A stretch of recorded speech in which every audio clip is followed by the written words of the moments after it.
So hello everyone, this is Varsha and welcome back to Mastermind. तो guys ये हिंदी का तुम्हारा वन शॉट वीडियो होने वाला है तुम्हारा यहाँ पर कल 6 मार्च को 2025 बोर्ड एग्जाम है। तो इस वीडियो में हम लोग तुम्हारा जितना भी इंपॉर्टेंट स्टोरीज है, पोएम्स है, सारा कुछ इस वीडियो में कवर करेंगे। तो वीडियो होने वाला है काफी ज्यादा इंपॉर्टेंट, तुम्हारा पूरा यहाँ पर लास्ट मिनट रिविजन हो जाएगा। तो क्विकली हम लोग सारा इंपॉर्टेंट इन्फॉर्मेशन डिस्कस करने वाले, और ये वीडियो अगर तुम लोग देख लेते हो तो तुम्हारा पूरा हिंदी का स्टोरीज का रिविजन हो जाएगा सेक्शन बी के लिए। तो चलो हम लोग साहित्य सागर से स्टोरीज एंड पोएम्स डिस्कस करते हैं। सबसे पहला तुम्हारा स्टोरी है बात अठन्नी की। बात अठन्नी की देखो यहाँ पर मेनली 4 कैरेक्टर्स है। एक है यहाँ पर रसीला, दूसरा है यहाँ पर रमजान, एक है इंजीनियर बाबू जगत सिंह और दूसरा है शेख सलीमुद्दीन। तो यहाँ पर देखो सबसे पहले मेन कैरेक्टर है रसीला। रसीला यहाँ पर नौकर था, किसके यहाँ नौकरी करता था? इंजीनियर बाबू जगत सिंह के यहाँ रसीला नौकरी करता था। और जो इंजीनियर बाबू जगत सिंह है उनके पड़ोसी थे, जिसका नाम यहाँ पर लिखा हुआ है, तुम्हारे स्पेलिंग देख लेना, बुक में लिखा हुआ है सलीमुद्दीन, शेख सलीमुद्दीन, जो कि मजिस्ट्रेट थे। अब जो मजिस्ट्रेट थे शेख सलीमुद्दीन साहब, इनके यहाँ पर एक चौकीदार था जिसका नाम था मियाँ रमजान। तो ये जो रमजान है और जो रसीला है, रसीला नौकर था, इंजीनियर बाबू के यहाँ काम करता था, और जो सलीमुद्दीन है उनके यहाँ पर कौन काम करता था? एक चौकीदार काम करता था जिसका नाम था रमजान। रमजान और रसीला में बहुत ज्यादा मैत्री थी, तुम्हारी हिंदी बुक में लिखा हुआ है, मतलब दोनों में बहुत अच्छी गहरी दोस्ती थी। जो इंजीनियर बाबू जगत सिंह है उनको मिठाइयों का शौक था, तो यहाँ पर रसीला जो है रमजान को मिठाइयाँ देता था, और जो सलीमुद्दीन, शेख साहब सलीमुद्दीन जो है उनको यहाँ पर फलों का शौक था। तो जो रमजान है, मियाँ रमजान, वो रसीला को यहाँ पर फल देता था। अब यहाँ पर जो है इसको कितना रुपए सैलरी मिलता था? रसीला को इंजीनियर बाबू जगत सिंह के यहाँ नौकरी करने का जो वेतन है वो 10 रुपए मिलता था, 10 रुपए उसका पगार था महीना का। और ये जो वो उसके गांव में यहाँ पर उसके कौन कौन रहते थे? फैमिली मेंबर, बूढ़े पिता रहते थे, एक बूढ़े पिता, पत्नी, एक लड़की, 2 लड़के रहते थे। और इनका गुजारा जो है नहीं हो पाता था 10 रुपए में। वो यहाँ पर गांव में पैसा भेज देता था, जो भी यहाँ पर वो कमाता था उसको महीने का 10 रुपए मिलता था तो वो भेज देता था, लेकिन इससे उनका गुजारा नहीं हो पाता था। वो कई बार बोल रहा था इंजीनियर बाबू जगत सिंह को कि थोड़ा सा पगार बढ़ा देने, लेकिन वो यहाँ पर बोल रहे थे कि अगर तुम्हें कोई ज़्यादा दे रहा है तो तुम यहाँ पर नौकरी छोड़कर जा सकते हो। तो ये सोचता था, रसीला सोचता था कि यहाँ पर शायद मैं अगर कहीं और जाऊँ तो मुझे 11-12 रुपए कोई दे दे वेतन, लेकिन यहाँ पर जो मुझे यहाँ पर इज्जत मिलती है और लोग मुझे यहाँ पर विश्वास करते हैं, शायद उधर वहाँ पर ऐसा मुझे सम्मान ना मिले। तो देखो मैंने यहाँ पर तुम्हारे लिए रिसेंटली ई बुक्स लॉन्च किया है for ICSE history, civics, bio, chemistry and geography, particularly for 4 subjects. E books in the sense देखो अभी तुम्हारा बोर्ड एग्जाम्स चल रहा है और जो 2 पर्टिकुलर बोर्ड एग्जाम्स के बीच में गैप है, this is the only time that you are left with. और तुम्हारे पास इतना टाइम नहीं है कि तुम हर एक चैप्टर का हर एक क्वेश्चन, हर एक टॉपिक को डिटेल में कर सको। तो ई बुक के अंदर ओनली लिमिटेड क्वेश्चन है और वही पिकअप क्वेश्चन है, वही इंपॉर्टेंट क्वेश्चन है जो 2025 के लिए बहुत इंपॉर्टेंट होने वाला है और जो बोर्ड्स में आने वाला है। देखो यहाँ पर जो है तुम्हारा इंपॉर्टेंट, जैसे कि बायो में तुम्हारा जितना भी इंपॉर्टेंट डायग्राम बेस्ड क्वेश्चंस है, केमिस्ट्री में तुम्हारा जितना भी इंपॉर्टेंट इक्वेशंस है, बैलेंसिंग द इक्वेशंस, और जितना भी टाइप्स का क्वेश्चन है हर एक क्वेश्चन इंक्लूडेड है। प्लस तुम्हारा ज्योग्राफी में एमसीक्यूज, जितना भी थ्योरी क्वेश्चन है इंक्लूडेड है। हिस्ट्री सिविक्स में जितना भी important long question and answer, short question है, सारा कुछ यहाँ पर सिविक्स एंड हिस्ट्री का इंक्लूडेड है। तो तुम लोग समझ सकते हो गाइज कि ये काफ़ी ज़्यादा तुम्हारे लिए हेल्पफुल होने वाला है। और देखो यहाँ पर लास्ट टाइम भी हमने ई बुक्स लॉन्च किया था और 2024 बैच जो कि तुम्हारे सीनियर्स है उन लोगों का काफ़ी ज़्यादा हेल्प हुआ था, जिन लोगों ने यहाँ पर ई बुक से प्रिपरेशंस किया था। एकदम same to same common questions, 95 plus common questions यहाँ पर तुम्हें बोर्ड्स में उन लोगों को मिला था। तो उन लोगों का काफ़ी हेल्प हुआ था जिन लोगों ने यहाँ पर ई बुक से प्रिपरेशन किया था। तुम लोग जाकर पुराना वीडियोस चेकआउट कर सकते हो, रिव्यूज़ देख सकते हो, कमेंट्स पढ़ सकते हो। और काफ़ी सारे स्टूडेंट्स ने इस बार हिस्ट्री और ज्योग्राफी का ऑलरेडी अवेल कर लिया है वो ई बुक्स। अगर तुमने नहीं किया है तो तुम लोग जरूर यहाँ पर लिंक डिस्क्रिप्शन बॉक्स के अंदर है, चेकआउट करना। प्राइस तुम लोग देख सकते हो, for chemistry it is 149, bio 149, for history civics it is 135 and for geography also it is the same. और ये तुम्हारे लिए काफ़ी ज़्यादा हेल्पफुल होने वाला है अगर तुम इवन स्कूल का प्रेस्क्राइब टेक्स्ट बुक भी फॉलो नहीं करते हो और जितना भी क्वेश्चंस है ई बुक से सब कुछ कर लेते हो। यहाँ पर सॉल्यूशंस भी प्रोवाइडेड है and the best part is that this is a handwritten ebook, तो तुम्हें यहाँ पर कोई मिस्टेक्स भी नहीं मिलेगा। तो तुम लोग यहाँ पर सिंपली इधर से पढ़ सकते हो और बोर्ड्स में अच्छा मार्क्स ला सकते हो। So link is there in the description box, do check it out if you want to score good marks in your ICSE 2025 board exams. ये सोचकर वो वहीं काम करता था। अब यहाँ पर एक टाइम आता है जबकि एक दिन रसीला जो है बहुत ज़्यादा उदास दिखता है, तो उसका जो दोस्त चौकीदार होता है रमज़ान, उससे पूछता है कि तुम इतने उदास क्यों हो। तो पहले तो वो नहीं बताता, पर जब वो उसको अपनी सौगंध दे देता है, यानी कि कसम दे देता है, तो वो बताता है कि गाँव में बच्चे बीमार हैं और पास में रुपया नहीं है, मतलब पैसा नहीं है। तो ये सुनकर रमज़ान क्या बोलता है, उसको सजेस्ट करता है कि तुम जाकर अपने मालिक से पेशगी मांग लो। पेशगी मतलब एडवांस पैसा मांग लो, मतलब काम से पहले जो हम लोग पैसा लेते हैं एडवांस मांग लो। पर वो बोलता बोलते हैं कि उन्होंने मतलब उसने पहले ही मांग चुका है और वो बोलते हैं कि पैसा एक भी रुपया नहीं दूंगा। तो फिर यहाँ पर क्या होता है, स्टोरी आगे बढ़ता है। जो रमज़ान है वो उसके ऊपर, क्योंकि उसका फ्रेंड था, काफ़ी ज़्यादा उसको दया आती है, तो वो जाता है कोठरी से कुछ पैसे लेकर आता है और जो रसीला है उसके हाथ में रमज़ान रख देता है। अब जबकि ये पैसा इसको मिलता है रसीला को, तो वो काफ़ी ज़्यादा सोचता है कि यहाँ पर मैं इतने सालों से काम कर रहा हूँ और मुझे यहाँ पर सब लोग जानते हैं, इंजीनियर बाबू जगत सिंह ने मेरी मदद नहीं की इतने पैसे होने के बाद भी, लेकिन ये जो रमज़ान है, रमज़ान खुद भी गरीब है लेकिन फिर भी यहाँ पर उसने मेरी मदद की। तो वो पैसे ले लेता है, आगे स्टोरी बढ़ता है, उसके बच्चे स्वस्थ हो जाते हैं और उसने यहाँ पर जो रमज़ान है उसका कर्ज भी चुका दिया होता है। जस्ट 8 आना रह जाता है, यानी कि 98 बच जाता है। स्टोरी का भी नाम है बात 98 की, तो जस्ट 98 बच जाता है। फिर एक बार यहाँ पर क्या होता है, एक दिन जो बाबू जगत सिंह है, इंजीनियर बाबू जगत सिंह, जिसका कि यहाँ पर नौकर कौन है, रसीला है, तो वो रसीला क्या देखता है कि वो अपने रूम के अंदर, उसके मतलब रूम में एक आदमी रहता है जो उसको 500 रुपये दे रहा होता है। किसको? उसके मालिक, यहाँ पर इंजीनियर बाबू को। तो 500 रुपये दे रहा होता है और वो यहाँ पर 500 रुपये लेने से इनकार करते हैं उसके मालिक और बोलते हैं कि इतनी सी रकम देकर आप मेरा अपमान कर रहे हैं। तो यहाँ पर बेसिकली यहाँ पर क्या हो रहा होता है, यहाँ पर वो लोग घूस मतलब लिया जा रहा होता है। कौन घूस ले रहा होता है? इसका मालिक, रसीला का मालिक इंजीनियर बाबू जगत सिंह। तो फिर ये आकर अपने दोस्त जो इंजीनियर बाबू जगत सिंह के यहाँ काम करता था रसीला, वो रमज़ान को बताता है कि मैंने ये देखा 500 रुपये यहाँ पर रिश्वत लिया जा रहा था। तो वो बोलता है कि बस इतनी सी बात, हमारे जो शेख साहब है सलीमुद्दीन मजिस्ट्रेट शेख साहब, वो उनके भी गुरु है, तुम्हारे मालिक के भी गुरु है। वो यहाँ पर हजार रुपये यहाँ पर अभी कल ही की बात बताता है कि वो यहाँ पर 1000 रुपये किसी से घूस ले रहे थे। तो ये चीज़ वो बताता है, एक रुमाल में बांधकर उसको घूस दिया जा रहा था। किसके मालिक को? ये सलीमुद्दीन को दिया जा रहा था और ये 1000 रुपये घूस ले रहे थे। फिर यहाँ पर जो ये रसीला है सोचता है कि हम लोग इतने मेहनत से काम कर रहे हैं और यहाँ पर उनका गुजारा नहीं हो पा रहा और ये लोग रातों रात, सिर्फ अमीर लोग ऐसे ही बड़ी बड़ी कोठरी में नहीं रह रहे, ये लोग यहाँ पर बहुत ज़्यादा ये सब धंधा कर रहे हैं, घूस ले रहे हैं और यहाँ पर वो लोग अमीर बन रहे हैं। तो वो यहाँ पर ये सब सोचता है और उसके बाद फिर क्या होता है, एक आवाज़ आती है। किसकी आवाज़ होती है? इंजीनियर बाबू जगत सिंह की। वो रसीला को बुलाते हैं और बोलते हैं 5 रुपये की मिठाई ले आ। स्टार्टिंग में मैंने तुम्हें बताया था कि इनको यहाँ पर मिठाइयों का बहुत शौक था। किसको? रसीला के मालिक इंजीनियर बाबू जगत सिंह को। तो यहाँ पर रसीला क्या करता है, रसीला जाकर 4.5 रुपये की मिठाई लाता है और जो 98 बच जाती है वो लाकर जो रसीला मतलब रसीला का फ्रेंड रमज़ान है उसका उधार चुका देता है, 8 आना यानी कि 98 वापस कर देता है। तो उसका कर्ज यहाँ पर ख़त्म हो जाता है। अब जब वो मिठाई देता है तो यहाँ पर जो इंजीनियर बाबू जगत सिंह है उनको पता लग जाता है, उनको देखकर लगता है कि मिठाई कम है। तो वो रसीला को पूछते हैं कि सच सच बता, ये मिठाई कितने रुपए की है? तो वो यहाँ पर बोलता है 5 रुपये की। तो वो यहाँ पर बहुत ज़्यादा गुस्सा हो जाते हैं, उसको बोलते हैं सच सच बता कि ये मिठाई कितने रुपए की है। और उन्होंने रसीला के मुँह पर एक तमाचा मारा और कहा चल मेरे साथ जहाँ से लाया था, मतलब जो मालिक है उसके पास जाने के लिए बोलते हैं। तो रसीला जो है अगर बोलता है स्टोरी में कि हुजूर अगर झूठ कहूँ तो इतना ही बोलता है। रसीला ने अभी अपनी बात पूरी भी नहीं की थी और इंजीनियर बाबू चिल्लाए, अभी सच और झूठ का पता चल जाएगा, अब सारी बात हलवाई के सामने कर। और फिर क्या होता है, रसीला यहाँ पर अपना जो गलती है उसको कबूल कर लेता है, पर यहाँ पर जो इंजीनियर बाबू है वो उसको जेल लेकर चले जाते हैं और यहाँ पर जो हवलदार है उसके जेब में 5 रुपये का रिश्वत देते हैं और बोलते हैं कि इससे उगलवा लेना, जो सच्चाई है इसने यहाँ पर चोरी की है। और फिर क्या होता है, यहाँ पर जो है मजिस्ट्रेट साहब, जो कि शेख सलीमुद्दीन मजिस्ट्रेट साहब है, रमज़ान के यहाँ पर जो मालिक है, वो यहाँ पर आते हैं और उसको सज़ा सुनाते हैं।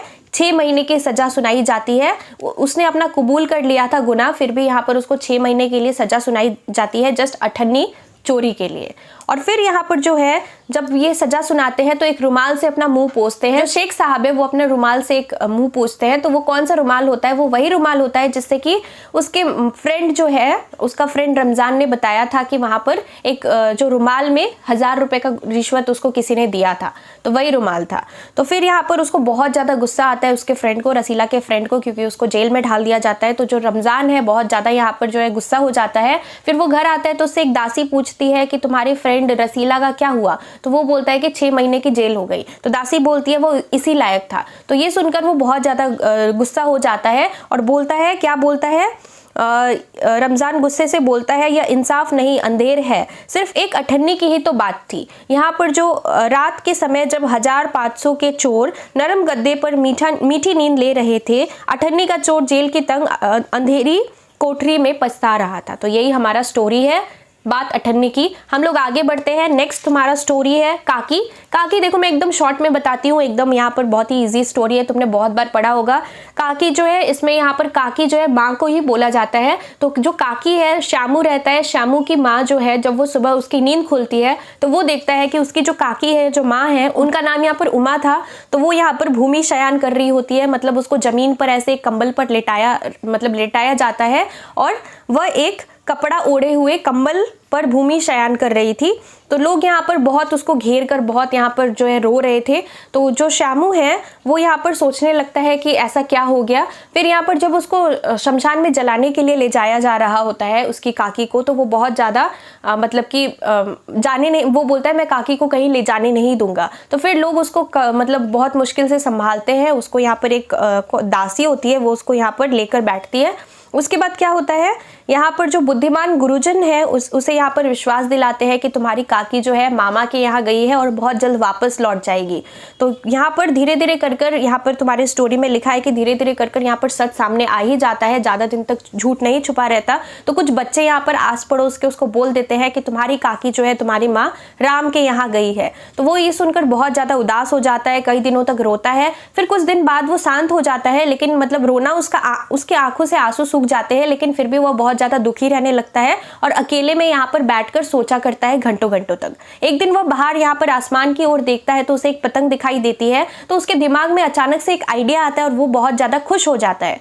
वो यहाँ पर क्या करता है, फटाक से जाता है अपने पिताजी के पास, काका के पास, और विश्वेश्वर उसका नाम है, उसके पिताजी का नाम। तो वो उनसे एक पतंग के लिए पैसे मांगता है। तो वो यहाँ पर बोलता है कि मैं पतंग दिला दूंगा और वो वहीं से चला जाता है उठकर।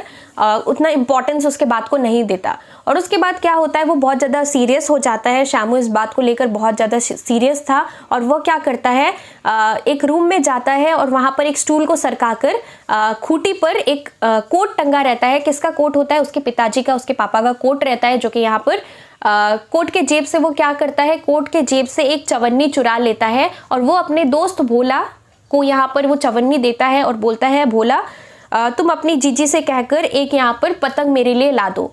पतंग जो है, पतंग के साथ साथ एक रस्सी भी लाने के लिए बोलता है, यानी कि जो डोर होता है वो भी लाने के लिए बोलता है। तो भोला यहाँ पर पूछता है कि यहाँ पर तुम्हें क्यों चाहिए। तो वो बोलता है किसी को बताना मत, बड़े अकेले में जाना है। ये जो पतंग है काकी को यहाँ पर ऊपर राम के यहाँ से नीचे उतारने के लिए ये पतंग को आसमान में उड़ाऊंगा। तो भोला यहाँ पर थोड़ा ज़्यादा समझदार होता है। तो वो बोलता है कि लेकिन तुम्हारी काकी जो है रस्सी जो है वो लाता है, वो लोग दोनों जन बांध रहे होते हैं। तो वो बोलता है कि रस्सी जो है बहुत पतली है और इतनी पतली रस्सी रहेगी तो तुम्हारी काकी नीचे यहाँ पर नहीं उतर पाएगी।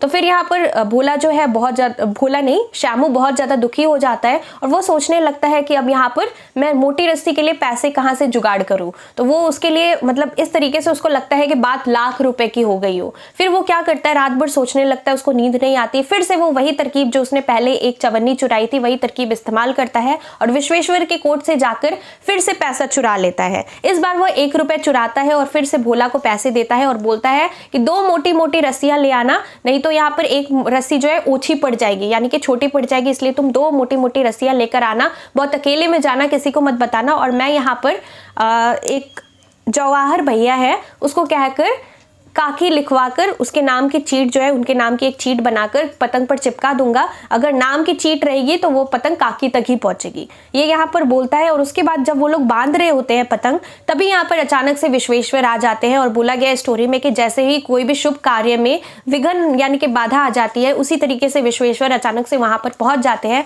और बोलते हैं उन दोनों को धमका कर कि मेरी जेब से यहाँ पर पैसे किसने चुराए। तो ये सोच सुनकर जो भोला है वो बहुत ज्यादा घबरा जाता है और एक ही डांट में सारी बात बता देता है कि यहाँ पर श्यामू ने पैसे चुराए हैं। तो यहाँ पर उसको एक तमाचा जड़ता है, यानी कि एक थप्पड़ मारता है विश्वेश्वर अपने बेटे श्यामू को और बोलता है कि चोरी सीख कर तू जेल जाएगा, और फिर उसको बहुत ज़्यादा मारने लगता है। उसके बाद क्या होता है, जो पतंग वहाँ पे रखा रहता है, पतंग लेकर विश्वेश्वर उसको फाड़ देते हैं और फिर यहाँ पर जो है फिर से भोला नहीं श्यामू को मारते हैं। फिर यहाँ पर जब वो उसको मार लेते हैं, मतलब बहुत ज़्यादा मारते हैं, उसके बाद उसको अचानक से रस्सी दिखती है। तो बोलती है अब ये रस्सी किसने मंगाई। तो भोला बोलता है कि ये यहाँ पर श्यामू ने ही मंगाई है, श्यामू भैया ने। और वो बोलते हैं कि जो काकी है, काकी को पतंग से वो नीचे उतारेंगे और फिर जब मतलब जो विश्वेश्वर है अचानक से शांत हो जाता है ये बात सुनकर, और जब वो पतंग ठीक से देखता है तो उसमें यहाँ पर काके लिखा रहता है। तो स्टोरी यहाँ पर ही खत्म हो जाती है। विश्वेश्वर यहाँ पर हतबुद्धि होकर वहीं खड़े रह जाते हैं। हतबुद्धि मतलब अचानक से होश खो देना, उसको शौक लगता है। तो यही यहाँ पर हमारा काकी स्टोरी है। अब हम लोग आगे बढ़ते हैं। नेक्स्ट है महायज्ञ का पुरस्कार। ये बहुत ही मतलब मैं शॉर्ट में बताऊंगी। महायज्ञ का पुरस्कार में देखो एक धनी सेठ रहते हैं, वो अत्यंत विनम्र और उदार व्यक्ति होते हैं, मतलब यहाँ पर बहुत ही दयालु होते हैं, और जो भी उनके घर में साधु संत आता था वो सभी को यहाँ पर किसी को भी सबको भरपेट भोजन खिलाते थे, किसी को खाली हाथ नहीं जाने देते थे। पर धीरे धीरे कर जो है वो गरीब हो जाते हैं, क्योंकि वो सबको यहाँ पर खिलाते थे भरपेट भोजन, बहुत सारा यज्ञ उन्होंने किया था, तो वो धीरे आगे चलकर गरीब हो जाते हैं। और एक समय ऐसा आ जाता है कि उनके जितने भी सगे संबंधी थे सभी ने यहाँ पर उनको मतलब किसी ने हेल्प नहीं किया, बहुत ज़्यादा गरीब हो जाते हैं और घर में खाने के लिए अन्न तक नहीं था, अनाज तक नहीं था। फिर यहाँ पर उनकी पत्नी जो सेठानी है बहुत ज़्यादा दुखी हो जाती है और बोलती है कि क्यों ना तुम एक यज्ञ ही बेच डालो। तो देखो उस टाइम यहाँ पर यज्ञ का यानी कि कोई भी पुण्य काम जो हम करते हैं उसका क्रय विक्रय हुआ करता था, मतलब खरीदना बेचना हुआ करता था। छोटा बड़ा जैसा भी यज्ञ होता था, जैसा भी यहाँ पर पुण्य कार्य होता था, उसे हम यहाँ पर बेचकर पैसा कमा सकते थे। तो यहाँ पर जो है पहले तो सुनकर सेठ बहुत ज़्यादा दुखी हो जाते हैं, लेकिन बाद में वो सोचते हैं अपनी स्थिति को देखकर कि यहाँ पर क्यों ना एक यज्ञ वो बेच डाले। तो यहाँ पर वो किसके यहाँ यज्ञ बेचने के लिए डिसाइड करते हैं? धन्ना सेठ के यहाँ। धन्ना सेठ एक बहुत ही अमीर सेठ थे और वह कुंदनपुर नगरी में रहते थे। तो वो यहाँ पर सोचता है कि सुबह सुबह वो जाएगा कुंदनपुर की नगरी में ताकि वह एक यज्ञ को बेच कर आए, ताकि उससे थोड़े पैसे उन लोगों को मिल जाए और थोड़ी सी गरीबी कम हो जाए। और एक चीज मैं बताना भूल गई, यहाँ पर यह भी कहा जाता था जो धन्ना सेठ की पत्नी है जिनके यहाँ वो जाने वाले थे, उसकी पत्नी को कुछ दैवी शक्ति प्राप्त है जिससे वह तीनों लोगों की बात जान लेती है। फिर यहाँ पर सुबह सुबह जो है दूर की मंजिल थी, तो इसलिए यहाँ पर जो है सेठानी जाती है, पड़ोसी से थोड़ा सा आटा मांग लेती है और 4 मोटी मोटी रोटियां बनाकर एक पोटली में बांधकर सेठ को दे देती है। सेठ सोचते हैं, बहुत सुबह सुबह सेठ उठते हैं और सोचते हैं जितनी जल्दी मैं यहाँ पर आधा रास्ता पार कर लूँ उतनी जल्दी मतलब उतना अच्छा रहेगा, बिकॉज यहाँ पर जब थोड़ा धूप निकल जाएगा तो फिर यहाँ पर चलना बहुत मुश्किल हो जाएगा क्योंकि गर्मी का मौसम था। तो फिर यहाँ पर सेठ जो है अपना रास्ता स्टार्ट करते हैं कुंदनपुर, जो कि कुछ 10-12 कोस की दूरी पर था। तो सामने एक वृक्ष और कुंज देखते हैं। जब वो थोड़ा सा चल के पूरा पसीना पसीना हो जाते हैं तो वो सोचते हैं मैं थोड़ा सा विश्राम कर लूँ, थोड़ा सा यहाँ पर खा लूँ और उसके बाद फिर से अपना रास्ता तय करेंगे। तो जब वो एक सामने एक वृक्ष देखते हैं, पेड़ देखते हैं, एक कुंज देखते हैं, कुआं देखते हैं, तो वो यहाँ पर विश्राम करने का सोचते हैं। तो वो क्या करते हैं, जो कुआं है उसे एक लोटा जल निकालते हैं, हाथ पैर धो लेते हैं और फिर एक लोटा जल पीने के लिए लेकर बैठ जाते हैं। तभी वो जब रोटी तोड़ रहे होते हैं, खा रहे होते हैं, तो वो यहाँ पर सामने कुछ हाथ भर की दूरी पर एक कुत्ता देखते हैं, जो कि यहाँ पर उसका लिखा है बेचारे का पेट कमर से लगा था, मतलब वो बहुत ज़्यादा यहाँ पर दुर्बल था, बार बार मुँह उठा रहा था सेठ को रोटी मतलब खाते देख, तोड़ते देख, लेकिन यहाँ पर नहीं उठ पा रहा था क्योंकि वो बहुत ज़्यादा दुर्बल हो गया था, बहुत ज़्यादा कमज़ोर हो गया था। तो फिर यहाँ पर जब सेठ उसको देखते हैं तो सेठ क्योंकि बहुत ही दयालु व्यक्ति थे, उनको बहुत ज़्यादा दया आ जाती है। वो बोलते हैं बेचारे को कई दिन से खाना नहीं मिलता दिखाई दे रहा, तभी तो ऐसी हालत है। सेठ कुछ सोचते नहीं, जाकर उसके सामने रोटी को तोड़ कर ढाल देते हैं और कुत्ता यहाँ पर भूखा तो था ही, वह धीरे धीरे कर जो टुकड़ा रोटी का रहता है सारा खा लेता है। उसके शरीर में अब थोड़ी सी जान दिखाई देती है और वह मुंह उठाकर सेठ की ओर देखने लगता है। सेठ यहाँ पर जब दूसरी रोटी तोड़ते हैं बहुत ज़्यादा दया आता है उसके ऊपर, तो वो क्या करते हैं कि कितने दिनों से भूखा है, अगर मैं इसको एक और रोटी खिला दूँ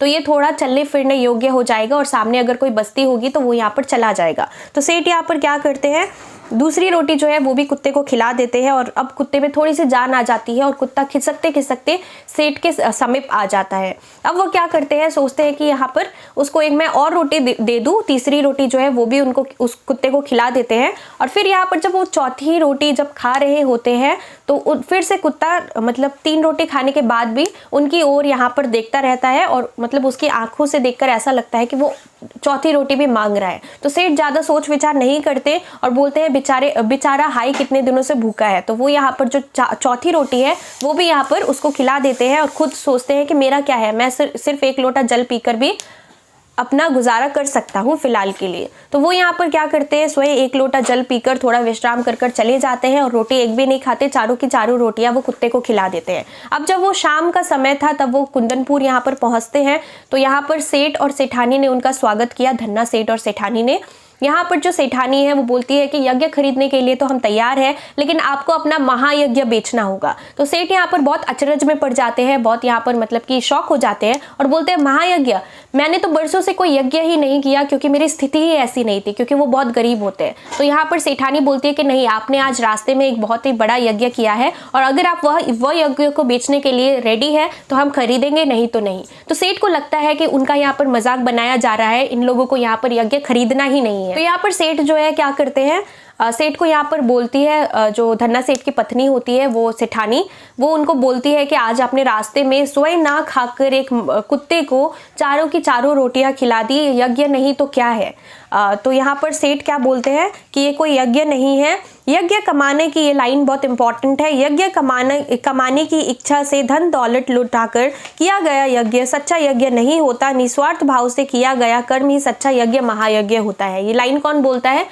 सेठ, धन्ना सेठ की पत्नी सेठानी बोलती है, लेकिन वो मानते हैं कि ये हमारा कर्तव्य है, मानव का कर्तव्य है कि किसी भी भूखे को अन्न देना कोई यज्ञ नहीं है, ये हम सभी का, जितने भी हम ह्यूमन बींग्स हैं, हमारा कर्तव्य है। तो सेठ को यहाँ पर इस चीज़ के लिए पैसे लेना सही नहीं लगता और वो क्या करते हैं, वो यहाँ पर वहाँ से चल देते हैं और अपने घर वापस आ जाते हैं। जब वो अपने घर आते हैं तो यहाँ पर जो उनकी पत्नी होती है सेठानी, वो यहाँ पर बहुत ज़्यादा आशा लगाकर बैठी रहती है कि सेठ यहाँ पर कुछ पैसे लेकर आएंगे, लेकिन जब उसको खाली हाथ देखती है अपने पति को तो वो बहुत ज़्यादा दुखी हो जाती है। फिर वो बोलती है धन्य है मेरे पति, इतनी गरीबी में भी उन्होंने अपना कर्म नहीं छोड़ा। तो यहाँ पर क्या होता है, अब यहाँ पर सांझ का समय होता है, सेठानी जो है दिया जलाने के लिए दलान में जा रही होती है, तो यहाँ पर आले में किसी चीज़ से वो ठोकर खाती है, तो वो नीचे जब देखती है तो एक पत्थर यहाँ पर ऊपर उठा हुआ रहता है। फिर वो सेठ को यहाँ पर बुलाती है, जब वो लोग देखते हैं तो वहाँ पर किसी चीज़ का कुंडा लगा रहता है पत्थर के बीचों बीच। तो कुंडा जब सेठ खींचते हैं तो यहाँ पर नीचे सीढ़ियाँ निकल आ जाती है, एक तहखाने जैसा कुछ होता है। तो वो लोग दोनों दिए की टिमटिमाती रोशनी में नीचे जाते हैं। तब यहाँ पर वो लोग देखते हैं कि अचानक से अंधेरे से बहुत ज़्यादा रोशनी हो गई है और उन लोगों के आँख में रोशनी लगने लगता है। फिर वो लोग जब देखते हैं अच्छी तरीके से तो वहाँ पर पूरा जवाहरातों से पूरा वहाँ पर वो तहखाना जो होता है जवाहरातों से जगमगा रहा होता है, बहुत सारे हीरा मोती सब कुछ वहाँ पर रहता है। तो फिर यहाँ पर वो लोग चुपचाप वहाँ खड़े रहते हैं और सोच में पड़ जाते हैं कि ये क्या हो रहा है।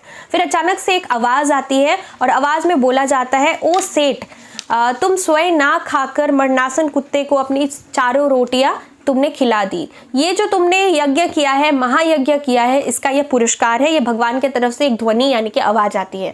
तो फिर सेठ और सेठानी वही माथा टेकते हैं और भगवान को यहाँ पर प्रणाम करते हैं। तो यही यहाँ पर स्टोरी था, उसको भगवान यहाँ पर महायज्ञ का पुरस्कार देते हैं। तो हमने 3 स्टोरीज यहाँ पे डिस्कस किया। लास्ट है तुम्हारा चित्रा वाला 2 कलाकार स्टोरी, जो कि बहुत ज़्यादा इंपॉर्टेंट है। इसमें 2 सहेली है, एक है चित्रा, एक है अरुणा। चित्रा चित्र बनाती है, कलाकार है, उसको चित्र बनाना बहुत अच्छा लगता है और ये अमीर घर की बेटी है। इसके जो पिता है चित्रा के, वो यहाँ पर चाहते हैं कि वो यहाँ पर विदेश जाए और बहुत नाम कमाए, अपना चित्र का जो चित्र है बहुत ज़्यादा उसका चित्र फेमस हो। और जो अरुणा है वो समाज सेविका है, दोनों यहाँ पर एक ही हॉस्टल में रहते हैं। अरुणा क्या करती है, समाज सेवा का काम करती है। जो भी गरीब बच्चे हैं जो स्कूल जाने के सक्षम नहीं है, वो सबको यहाँ पर मैदान में बैठाकर सबको शिक्षा प्राप्त मतलब शिक्षा यहाँ पर देती है, सबको पढ़ाती है। और जो भी गरीब लोग हैं, जो भी बूढ़े बुजुर्ग लोग हैं, उन लोगों की मदद करती है। और अरुणा जो है, अरुणा और चित्रा का दोनों ही फ्रेंड है। कई बार उन दोनों के बीच में बहस होती है किस बात को लेकर। अरुणा चित्रा को बोलती है कि तुम दिन भर बैठकर निर्जीव लोगों का कागज पर चित्र बना रही हो, इससे अच्छा 2-4 जिंदगियां बचा लो और तुम इसके मतलब तुम यहाँ पर ऐसा कर भी सकती हो, क्योंकि वो अमीर होती है तो वो लोगों का हेल्प कर सकती है। पर चित्रा क्या बोलती है अरुणा को कि ये तुम्हारा काम है, मैंने ये काम तुम्हारे लिए छोड़ दिया है। तो यही यहाँ पर स्टोरी है। और बीच में फिर क्या होता है, एक बार अरुणा रास्ते से जा रही होती है तो अरुणा देखती है कि सड़क पर एक भिखारिन मरी हुई पड़ी है और भिखारिन के जो 2 बच्चे हैं उसके सूखे शरीर से चिपक कर बहुत ज़्यादा रो रहे हैं। तो ये चीज़ को देखकर अरुणा को बहुत ज़्यादा दुख होता है, उसको बहुत ज़्यादा सैड फील होता है, बहुत बुरा लगता है देखकर। फिर यहाँ पर क्या होता है, अचानक से जो है बहुत ज़्यादा बाढ़ आ जाता है। तो जो अरुणा है यहाँ पर जो बाढ़ से पीड़ित लोग हैं उन लोगों का मदद करने के लिए चली जाती है। मैंने स्टोरी में एक चीज़ बताना स्टार्टिंग में मैं मतलब भूल गई कि यहाँ पर जो अरुणा है उसकी सगाई भी हो चुकी थी एक युवक से जिसका नाम था मनोज। फिर वो जबकि यहाँ पर बाढ़ आ जाता है तो वो यहाँ पर 15 दिन तक घर नहीं लौटती। कौन? अरुणा, क्योंकि वो समाज सेविका थी तो बाढ़ से जितने भी पीड़ित लोग थे उन लोगों के लिए चंदा कलेक्ट कर रही थी। 15 दिन तक वो नहीं आती, उसका तबीयत भी थोड़ा खराब हो जाता है, किसका, अरुणा का। चित्रा जो है अचानक से अब चित्रा को यहाँ पर हिंदुस्तान को छोड़कर बाहर जाना पड़ता है, विदेश। तो एक हफ्ते में यहाँ पर चित्रा निकलने वाली थी वहां से, और जो यहाँ पर अरुणा है घर वापस नहीं आई थी। अब चित्रा एक बार यहाँ पर जाती है, बाहर निकलती है, तो गर्ग स्टोर के सामने एक वृक्ष के नीचे एक भिखारिन बैठी रहती है, मरी पड़ी रहती है, और उसके 2 बच्चे उससे चिपक कर सूखे शरीर से बहुत ज्यादा रो रहे थे। तो वो जब चित्रा उसको देखती है तो वो यहाँ पर उसका एक स्केच बना लेती है, 2 बच्चे और उसकी जो माँ है उनका एक चित्र बना लेती है, और वो घर आ जाती है। अब जो चित्रा है, चित्रा को जाना होता है, तो चित्रा यहाँ पर विदेश चली जाती है, और उसकी मुलाकात जो है अरुणा से नहीं हो पाती। जो चित्रा है बहुत ज़्यादा यहाँ पर वो जो चित्र उसने बनाया था, वो जो बच्चे वाला चित्र था, बहुत ज़्यादा फेमस हो जाता है, और उसको बहुत सारा अवार्ड, बहुत सारा पुरस्कार मिलता है। उस चित्र की वजह से वो बहुत ज़्यादा फेमस हो जाती है, बड़ा बड़ा एग्जीबिशन लगता है उसके चित्र का, वो बहुत ज़्यादा नाम कमाने लगती है। उसके जो पिताजी है उसका सपना भी पूरा हो जाता है, चित्रा बहुत ज़्यादा फेमस हो जाती है। उस चित्र ने उसको बहुत सारे पुरस्कार दिलवाए थे, जो कि उसने यहाँ पर भारत में उस भिखारिन की और 2 बच्चों वाली चित्र बनाई थी। अब उन लोगों के बीच में, जो अरुणा है और चित्रा है, उन लोगों के बीच में उतना बातचीत भी नहीं होता था, और अचानक से फिर यहाँ पर 3 साल के बाद चित्रा को आना पड़ता है भारत, यानी कि इंडिया। तो वो यहाँ पर एक एग्जीबिशन में उसका चित्र का कोई मतलब चित्र प्रतियोगिता में कोई एग्जीबिशन ऐसे लगा रहता है, तभी वहां पर उसको अरुणा की, मतलब अरुणा से उसकी भेंट होती है, मतलब अरुणा उसको मिलती है। अरुणा जो है अचानक से जब वो उसको देखती है चित्रा को, तो चित्रा देखती है कि अरुणा के साथ 2 बच्चे भी हैं। तो चित्रा पूछते हैं कि ये बच्चे किसके हैं अरुणा से। अरुणा बोलती है कि ये दोनों बच्चे मेरे हैं। तो चित्रा को ये बात पे विश्वास नहीं होता, और जो बच्चे हैं, दोनों बच्चे, वो उसको मौसी कहकर बोलने लगते हैं। किसको? चित्रा को। बोलते हैं कि मौसी मुझे आपकी तस्वीर देखनी है, जो भी चित्र है वो सब देखना है। तो यहाँ पर जो है जितना भी चित्र होता है, धीरे धीरे कर चित्रा जो है सारा बच्चों को पिक्चर्स दिखा रही होती है, चित्र दिखा रही होती है। तभी अचानक से उसके सामने वो जो भिखारिन वाली तस्वीर है, जिससे कि उसने बहुत ज्यादा नाम कमाया था, बहुत फेमस हुआ था वो चित्र, वो बच्चों के सामने आ जाता है। बच्चे वो चित्र देखकर बहुत ज्यादा उदास हो जाते हैं, और तभी वहां पर जो है मनोज भी आ जाता है। मनोज कौन है? अरुणा का पति। तो यहाँ पर जो है अरुणा से फिर से चित्रा पूछती है कि ये दोनों बच्चे किसके हैं। तो चित्रा को यहाँ पर अरुणा बताती है कि ये दोनों बच्चे वही बच्चे हैं जिसके चित्र तुमने यहाँ पर 3 साल पहले बनाई थी। तो ये सोचकर, मतलब ये बात सुनकर चित्रा बहुत ज़्यादा यहाँ पर अचानक से शॉक हो जाती है, और स्टोरी यहीं पर ख़त्म हो जाता है। तो हमने गाइस टोटल 4 स्टोरीज डिस्कस किया। पोएम में 1 करवा दे रही हूँ साखी इस वीडियो में, 5 स्टोरीज, मतलब स्टोरीज पोएम्स मिलाकर 5 चैप्टर हो गया। बाकी जो है 1 शॉट हम लोग नेक्स्ट वीडियो में स्टोरीज का करेंगे। अभी हम लोग साखी कर लेते हैं। साखी देखो 2025 के लिए बहुत ज़्यादा इंपॉर्टेंट है, तो मैं साखी जो स्टोरी मतलब पोएम है एक बार करा दे रही हूँ। कबीरदास जी का ये पोएम है साखी। तो गुरु गोबिंद दौ खड़े काके लागू पाए, बलिहारी गुरु आपनो जिन गोबिंद दियो बताए। तो इस पंक्ति में ये जो 2 लाइन है, इसके अंदर यहाँ पर कबीरदास जी ने कहा है कि गुरु का स्थान ईश्वर से भी ऊंचा होता है। गुरु यानी कि टीचर का स्थान भगवान से भी ऊंचा होता है। यदि मेरे समक्ष गुरु और ईश्वर दोनों एक साथ आकर खड़े हो जाए, तो खुद से वो प्रश्न करते हैं कि मुझे किसके चरण सबसे पहले स्पर्श करने चाहिए, किसके पैर छूने चाहिए, और स्वयं ही वो खुद ही आंसर कर रहे हैं कि मैं यहाँ पर सबसे पहले, मुझे यहाँ पर गुरु के चरण स्पर्श करने चाहिए, क्योंकि गुरु ने ही मुझे ईश्वर तक पहुँचने का मार्ग बताया। तो गुरु का स्थान ईश्वर से भी ऊंचा है, यही वो फर्स्ट पंक्ति में कहते हैं।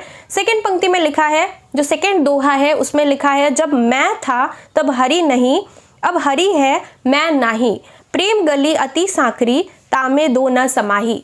इसमें बोला गया है कि यहाँ पर हमारे अंदर जब तक अहंकार है, घमंड है, तब तक हमारे अंदर ईश्वर नहीं समा सकता, क्योंकि प्रेम की गली इतनी पतली है कि यहाँ पर हमारा अहंकार यानी कि घमंड और जो ईश्वर है, दोनों एक साथ नहीं समा सकते। तो यही इस लाइन में कहा गया है। मैंने बहुत शॉर्ट में तुम्हें यहाँ पर अच्छे से बता दिया।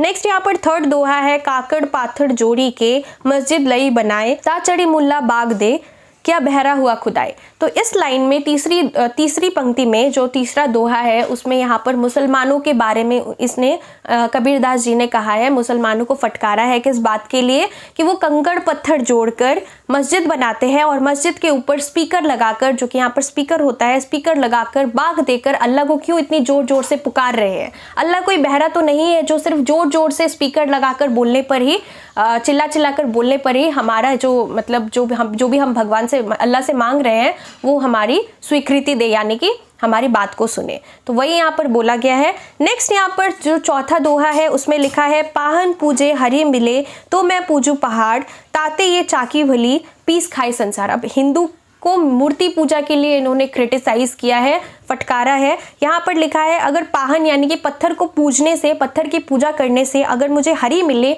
यानी कि भगवान मिले तो मैं पूजूं पहाड़, तो मैं यहाँ पर बड़े बड़े पहाड़ की पूजा करूंगा। लेकिन इससे तो अच्छा ताती ये चाकी भली, इससे तो अच्छा पत्थर की बनी चक्की ही अच्छी है जिससे पीस खाए संसार, पूरे संसार का पेट भरता है। चक्की से हम लोग आटा पीसते हैं तो हमारा जो है पूरे संसार का पेट भरता है, तो उससे तो अच्छा ये है। तो हिंदू जो मूर्ति पूजा करते हैं उसको लेकर यहाँ पर बोला गया है। और जो लास्ट पांचवा जो दोहा है उसमें लिखा है सात संबंध की मसी करो, लेखनी सब बन राय, सब धरती कागज करो, हरि गुण लिखा न जाए। अब जो ये पांचवा दोहा है इसमें कबीरदास जी ये बोलते हैं कि अगर मैं सात समुंदर को सियाही के रूप में इस्तेमाल करूं और लेखनी सब बन राय, वन की जितनी भी लकड़ियां हैं, जंगल में जितनी भी लकड़ियां हैं, सारी लकड़ियों को मिलाकर कलम जो है कलम के रूप में मैं यहाँ पर इस्तेमाल करूं, सब धरती कागज करो, पूरी धरती पूरी पृथ्वी जो है इसको मैं कागज के रूप में इस्तेमाल करूं, तब भी भगवान के गुण इतने सारे हैं, अनंत हैं, मैं इसको यहाँ पर वर्णन नहीं कर सकता। भगवान के गुणों का यहाँ पर वो वर्णन नहीं कर सकता, बयान नहीं कर सकता। तो भगवान के गुणों के बारे में कहा गया है। तो गाइज मैंने यहाँ पर जो है तुम्हारा टोटल 4 स्टोरीज, एक पोएम जो कि साखी पोएम है, 5 टोटल स्टोरीज यहाँ पर जो है इंपॉर्टेंट जो 2025 के लिए सारा कुछ का 1 शॉट किया है। आई होप कि तुम्हें यहाँ पर सारा स्टोरीज का तुम्हारा अच्छे तरीके से रिविजन हो गया हो। तो यहाँ पर जो है बाकी जो पोएम्स है, अगर तुम लोग चाहते हो कि मैं इसके ऊपर जल्द से जल्द वीडियो लेकर आऊँ, कल ही तुम्हारा एग्जाम है, तो कमेंट्स में बताना। अगर तुम्हें ये वीडियो हेल्पफुल लगा तो डू लाइक दिस वीडियो और इस वीडियो को शेयर करना। जितने भी तुम्हारे क्लासमेट्स हैं ICSE 2025 जो भी स्टूडेंट्स हैं उन लोगों को शेयर करना ताकि सभी का यहाँ पर रिविजन हो सके। और यहाँ पर कुछ भी डाउट्स हो तो तुम लोग कॉमेंट्स में पूछ सकते हो। Thank you so much for watching.